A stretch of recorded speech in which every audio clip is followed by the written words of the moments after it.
ఆఫీసర్స్కి కూడా డ్యూటీస్ ఒక్కొక్క ఇన్ఛార్జ్ వేసుకుంటూ 3 సెక్టర్స్లో కూడా అందరికీ బందోబస్తు వేయడం జరిగింది. ఈ ప్రోగ్రామ్ ఏంటంటే రేపు అరౌండ్ 12 o'clockకి ఆనరబుల్ సీఎం గారు హైదరాబాద్లో టేక్ ఆఫ్ తీసుకుని తర్వాత ఇక్కడ మన దగ్గర ఉన్నటువంటి జాతర మైదానం ఆత్మకూర్ మినీ స్టేడియం అంటారు కదా, సో అక్కడ ల్యాండ్ అవుతారు. అరౌండ్ 12:45కి అట్లా ల్యాండ్ అవుతారు.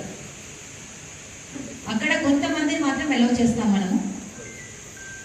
ఎవరైతే ఆల్రెడీ మినిస్టర్ గారు కమ్యూనికేట్ చేసినటువంటి కొంతమంది లోకల్ లీడర్స్ కానివ్వండి, లేకపోతే ఎమ్మెల్యేస్ ఉన్నారు, అక్కడ ప్రోటోకాల్ విషయంలో కూడా ఇబ్బంది పడకుండా. అండ్ ఇంకొకటి one more thing before starting everything, మనం అందరం గుర్తుపెట్టుకోవాల్సింది ఏంటి అని అంటే, ఆల్రెడీ ఎలక్షన్ స్టార్ట్ అయ్యాయి, గ్రామ పంచాయతీ ఎలక్షన్ స్టార్ట్ అయ్యాయి.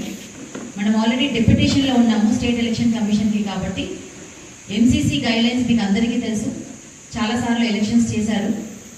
సో ఎంసీసీ ఇన్వోక్ అయిన తర్వాత కూడా ఎన్నో పొలిటికల్ పబ్లిక్ మీటింగ్స్ అవుతూ ఉంటాయి, దానికి వీవీఐపీస్ విజిట్ చేస్తూ ఉంటారు.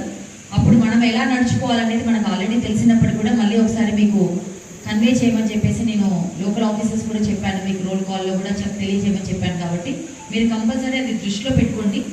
రేపు జరుగుతున్నటువంటి ఆనరబుల్ సీఎం గారు వచ్చినప్పుడు మనం సెక్యూరిటీ అరేంజ్మెంట్స్లో ఎక్కడ కూడా కాంప్రమైజ్ కాకుండా సెక్యూరిటీ పాయింట్ ఆఫ్ వ్యూలో మనం అన్ని మెజర్స్ తీసుకొని దానికి తగ్గట్టుగానే వీఐపీ గారికి ఎస్కార్ట్ చేసుకుంటూ మనము one after the other all ప్రోగ్రామ్స్కి మనం ఎక్కప్పుడు ఇవ్వడం అనేది జరుగుతుంది. సో రేపు హెలిప్యాడ్ దగ్గర ఉన్నటువంటి ఇన్ఛార్జ్ ఆఫీసర్ ఎవరైతే ఉన్నారో రాంబాబు, ఐ థింక్ మీకు లైన్ ఆఫ్ రిసెప్షన్లో ఉండాల్సిన నేమ్స్ ఏదైతే కమ్యూనికేట్ అయ్యాయో అవి తీసుకోండి. వాటిని కూడా మీరు యాడ్ చేసుకొని లోపలికి వెహికల్స్లో కాకుండా వెహికల్స్ మనం ఆల్రెడీ డిజిగ్నేట్ చేసినటువంటి ఎదురుగా ఉన్నటువంటి జెడ్పీహెచ్ఎస్ స్కూల్లో పార్కింగ్ చేయించిన తర్వాత